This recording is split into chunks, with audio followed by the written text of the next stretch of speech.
Hello əzizlərim, necəsiz? Gedirəm Genç Tamaşaçılar Teatrına. İsveç yazıçının adını unuttum. Gəldim qızlar müharibə temasında bir tamaşada 2 hissədən ibarətdə gedim baxım. Bu dəyişdi, nəyi var dəyişdi.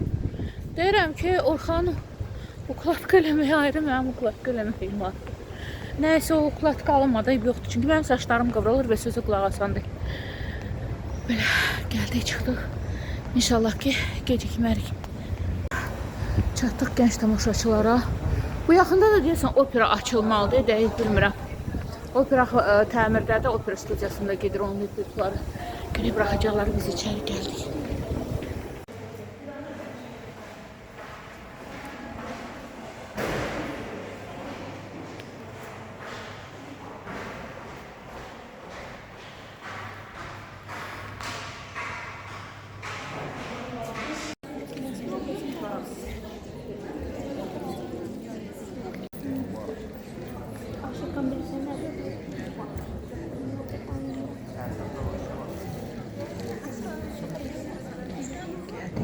Sen üçüncüden yorulmalıdır. Çatdım vaxtıdır. Mənim saçlarım. Avada nəmişlik var deyənə saçlarım qıvrılıbla. Mənim saçlarım parçalayanlar var ki, qıvrılmaydı ya bizə gəlir. Yox. Belə şey filmdən. Primitivlə. Düzləşdirici ilə. Keçdik teatrımıza. Teatr çox gözəl idi. İsveç yazıçının adı yadımda qalmır. Yazar. Bir dəqiqə xatırlayayım. Bir dəqiqə internetdən baxım deyim. Deməli, tamaşanın adı yadımdadır. Tamaşanın adını da bilirəm, nədən danışdığını da bilirəm. Adamın adı yadımda qalmır. İsveç yazıçısıdır, onu biləm. Onun üçün baxdım. Lars Norén. Kosovo müharibəsindəndir. Siz bilirsiniz ki, Yugoslaviya dağılanda, oradakı ölkələr parçalananda nə cür qətliamlar oldu. Hristiyan, müsəlmanı, müsəlman, hristiyanı, hamısı da slavyandılar. Yəni ki, slavyan əsillidirlər də. Yugoslaviya sözü özü Cənub Slavya deməkdir. Yugoslaviya, yəni cənubda yaşayan slavyanlar deməkdir. Slavyan xalqı, yəni eyni kökə malik olan slavyanlar, slav xalqı. Bir-birini qırdı. Din üstə, millət üstə, dəhşətli bir neçə il oldu? 7 il oldu, neçə il oldu? Düzəldində 4 il oldu, 7 il.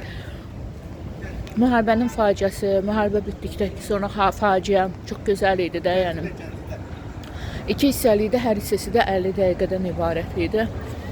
Mən hər zaman dünyada müharibələrin əleyhinəm. Bilirsiniz, mənim həyat fəlsəfəm budur ki, mənim həyat fəlsəfəm budur ki, yaradan, yəni Allah hamımızı yaradıb da, bu dünyanı da bizə verib biz, değil mi? Yəni bu dünya hamımızın vətənidir. Niyə bir-birimizi millətlərə, irqlərə, nə bilim, sosial mənsubiyyətlərə, məzhəblərə ayırıq, bircə başa düşmürəm də. Mən sülhün tərəfdarıyam, mən sərhədsiz dünyanın tərəfdarıyam. Yəni ki, kim harda istəyir yaşasın, kim harda ona xoşdur, həyatını qursun, kim kimlə evlənir, xoşbəxt olursa, xoşbəxt olsun. Yəni biz insanıq da, hamımızı eyni yaradır. Yəni eyni Adəmlə Həvvanın övladları deyilməyik. Niyə axı? Niyə? Niyə ağlamalıdır hər kəs, əzab çəkməlidir? Niyə bir-birimizə əzab verməliyik? Mən dünyaya sülh deyirəm. Bu dünyanı gözəllik xilas edəcək, gözəllik və məhəbbət. Yəni ki, sülh, gözəllik, məhəbbət xarici gözəllikdən söhbət getmir, əks cinslər məhəbbətindən deyil. Bu dünyada insanların bir-birinə məhəbbəti, gözəl duyğuları xilas edəcək. Müharibələrə son deyək. Bütün dünyada. Mən inanıram ki, bir gün elə gün gələcək ki, yəni bizi yaradan elə eləyəcək ki, biz ağlanacaq. Biz nədən insanlar. Və müharibələr bitəcək, hər kəs xoşbəxt yaşayacaq, firavan yaşayacaq. Mən buna inanıram. Manifest deyək kainata. Nəysə, çox gözəl idi. Çox gözəl bir əsər idi və çox gözəl ifa idi. Kəmalə xanım oynayırdı, ifa eləyirdi. Aktyorun adı yadımdan çıxır. Ata ocağında başrolda oynayan kişi var ya, aktyor. Baxın, o idi baş rolda. Belə, gedək evə.